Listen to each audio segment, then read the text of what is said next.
তুমি রান্না বান্না পারো? ঠিক আছে। আব্বা পাত্রী কি উনি? আরে হ্যাঁ, আমার ছাত্রী রাবেয়া, ওকেই তো তোর বিয়ের পাত্রী হিসেবে আমরা সবাই দেখতে আসছি। আব্বা উনি যদি পাত্রী হয় তাহলে আর দেখার দরকার নেই, বিয়ের কথাও আগে বাড়ানোর দরকার নেই। আমি ওনারে জীবনেও বিয়ে করুম না। বাড়িতে চলো।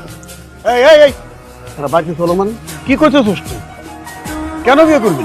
আব্বা তোমার কি চোখ নাই লোকে? তুমি কি দেখতেছো না এমন একটা কালা কুচকিটা মেয়ের আমি কিসের জন্য বিয়ে করবো?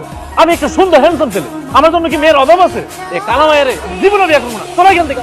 রাশেদ, কোনো রকম উল্টা পাল্টা কথা কবি না।